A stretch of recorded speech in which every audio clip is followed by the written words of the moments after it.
Hello, my name is Brad Stephens. I'm the head football coach at Chapel Hill. We're starting year 4. This offseason's been a great one. You know, we're coming off a really successful year at Chapel Hill. We were 9-2 and region runner-up, so we had a great year. We've got a lot of the pieces coming back. A lot of the pieces aren't there. They graduated and moved on. We've got a bunch of young kids that can fill some spots, and we're excited about these young kids because I was just talk to the Den podcast, and I feel like speed-wise, this is the fastest we've been since I've been at Chapel Hill. Our athletes are fast, and they can move and wiggle and find space and score touchdowns. That's good stuff, Coach. I know last year when I talked with you, I remember asking you a question about offense, and you said you're kind of the guy who each year it's going to be, what is my personnel giving me? How would you describe your personnel and commensurate that to the kind of offensive attack you think you can run, without giving any secrets away, obviously? Yeah. But yeah. There's no secrets in this. Everybody's going to be able to see us. Yeah. You know, last year I had to make the decision that I wanted consistency. I want consistency regardless, but I had to get consistency at offense coordinator, so I just took it over. You know, and it's not me, it's my coaches. Right. But it was our most successful year, most points scored, you know, at Chapel Hill. So we had a really successful year getting in the spread, throwing the ball around. We're going to be a lot of the same look. We'll probably run some more tight end personnel. We're going to get rid of the ball quick. Like I was talking to them, you know, we had to replace a 1,000-yard back in Michael Padgett, and he was very good, and we had some great linemen up front that were blocking for him. So we're going to have a running back by committee right now is what I'm calling it, because I have about 3 or 4 guys that I think I'm going to have to hang my hat on, especially playing this 6A ball. Everybody's bigger, stronger, and faster. So we're going to have to use a lot of people to accomplish our goal. Defensively, you know, we are replacing 2 great linebackers in Gregory Wardlaw and Alex Steele. They both got to go to the next level. One's at Charleston Southern, the other one is down at Warner in Florida. So those 2 guys are 2 big holes we had to fill. On the back end, we have a lot of returners back there with a couple young guys in there. But I feel good about these kids. They've worked, they've been here, they've been consistent. Attendance-wise, the guys I depend on, they've been here all summer. Yeah. I've had a couple miss here and there for stuff, but for me, as long as they're communicating with me, I can work with anybody. Yeah. But we've had a great summer, and we've gotten a whole lot better, and I've seen us grow. Yeah. It was a little rough at first. You know, we went to that first contact camp, got knocked around. Yeah. And then we grew in the second one and got better. So Talk about a little bit. You made mention of 6A ball. What's like? How excited are y'all about that? What maybe you talk about bigger, faster, stronger? Yeah. What kind of things maybe do you do differently to prepare them for that kind of that kind of step up a little bit in the level of competition? yeah, I'm excited about the fact of the stage that we get to compete on. Yeah. I mean, if you look at it in our region, we're competing against Carrollton. They're top 25 in the nation. You get Douglas County. You take nothing away from them. They're doing a great job. Johnny White and them do an outstanding job at Douglas County. They're a top 10 school in the state. You got Westlake, and then you got East Coweta. Yeah. So I told my guys when we found out we had to go to 6A, I said, look, you say you want to go to school, so now you're going to compete on a high level with D1 athletes. So now you get to make your you know, tell for why you should be playing college football at a high level. I said, you never know who's going to be at these games. Right. You could get out here and ball out at one of these games, and a recruiter will be over at Carrollton and find out who you are, and boom, there you are. You got an offer. Yeah. So I'm excited about the level of competition because we get to compete at a high level. I pray that brings out a higher competitive level in us, and I really feel like it will because our kids want to compete. They want to compete. As far as the change on the front end with the schedule, playing 6A football teams, I had to do that. There's no way to get around it.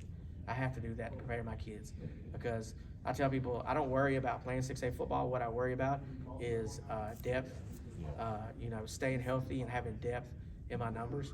And we've created a lot of depth over the summer, and we've got some spots that are glaring still, but we're hoping we can fill those up with some kids and coach them up and get them ready to play. How many offensive and defensive starters you got back? I got my left tackle, my center's a returner.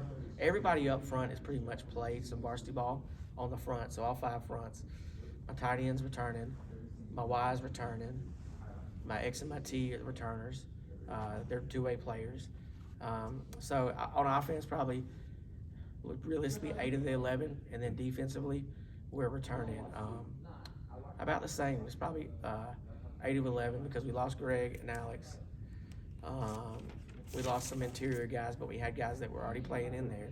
You know, one thing we try to do, like everybody, we try to develop these kids in the lower levels. And I'm real big on, you know, on Friday nights, yeah, does that dictate my job? It does. Yeah. But I got to show these kids love too. And we coach everybody. Like, you could be a 9th grader that's 120 pounds. You're going to get coached by, if you're a quarterback, you're going to get coached by me. If you're a DB, you're going to be Coach Boyd. And if you're a D lineman, you're going to get coached by Coach Dix. If you're 120, you're 300 pounds. So we coach everybody. I'm real big on that because my feeder programs are what's going to keep me going. Yeah. Right. You know, so, and I'm just real big on those lower levels. We have a 9th and a JV team right now. I expect to keep both of them and keep a schedule to where they get hopefully 6 to 7 games during the regular season and keep them going and keep them competitive. And with them lower levels, we've been pretty successful the past couple of years. Yeah. You know, last year we were undefeated in both levels, so that was real big for us. And we've been playing some really good schools in them lower levels. I try to move around and play out of county schools Right. so they can play different schools. It's not just Douglas County schools, and so we've been able to play a bunch of people out of county, which is going to help us grow, you know, as a football team. You mentioned speed. Obviously, your boys track team won state. They did. Some of those guys coming off that, and how much is that They are. going to help? 3 of those kids that were runners, one of them is Jalen Kelly, my corner. Yeah. He's a 4x1 guy, high jump guy. And then my starting corner and slot, Jackson Thompson. He was he's on the 4x4, 4x2. 4x2 was the state champion. Right. And then I think 4x4 was like 2nd or 3rd. Yeah. And then we have the starting 4x1 guy, Varice Carter, who plays running back and Sam linebacker for us, and punt returner, kick returner.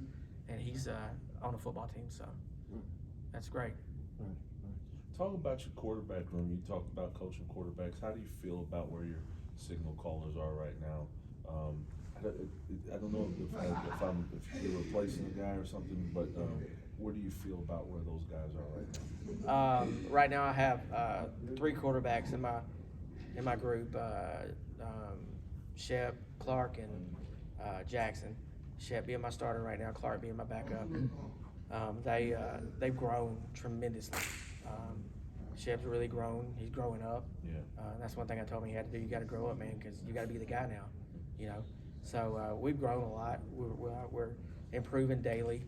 Like Clark's improved on his throwing, his ability to run. Thing about Clark's, people don't realize how fast he really is. I don't think nobody realizes how fast he is until you watch him. He can run. So he's gotten a whole lot better. And then my 3rd guy, he's a young guy who's came in, and he's going to be really good. He's a tall kid. He's like 6'2", and can sling it. He's just young. Yeah. He's green. Wow. So we're trying to groom him up and get him ready to play at that JV level. Yeah. And then if opportunity presents itself, then it will, you know, at the varsity level. But we've gotten better, and they work hard. They don't have a choice because they're with me. You know, so and I'm gonna get it out of them every day. Absolutely. You know, everybody says talking about getting butter out of the duck. I'm gonna get it. I gotta get it. I've got to. Yes, sir. All right. So now I'm going to introduce my players I brought to 2024 media day. The first person I'm going to bring is number 1, Sean Kendrick. Sean Kendrick's a 4-year kid in the program. Has been there since I got there. He's finishing up with us. He is a defensive end / sniffer. He's a 2-way guy. He's a special teams guy. He was a starter last year on the football team and is going to start this year. He is an all-region player from last year. We have a high expectation of Sean to be a leader on defense. I feel like he's a kid that could probably lead us in tackles because he plays a physical style and he gets to the ball. The second person I'm bringing up is Jalen Kelly. He's also a 4-year guy, been there since the beginning and going to finish it up with me. He's a 2-sport athlete, was on the part of the state track team, and he was the starter in the 4x1 before he got hurt. So he's going to come back in track this year, but football-wise, he's a returner at corner. He's going to have to play some receiver this year and be another 2-way guy. He is a special teams guy. He was all-region last year as a junior, and we expect him to be a big contributor to our success this year. Come on, Saul. Next guy coming up is our big offensive tackle. He plays left tackle for us, can play right tackle, play inside. He is an all-region returner. We expect him to lead our offensive line. He's one of the main guys who played the most time for us last year. He played every game, all 11 games, and was a part of that offensive line that produced that 1,000-yard back. And then the last person, y'all see this way. The last person I'm gonna bring in is our guy that's gonna lead us at quarterback, Julian Shep. He's gonna be a junior, been here all 3 years with me. Has really came along this off season and this past summer.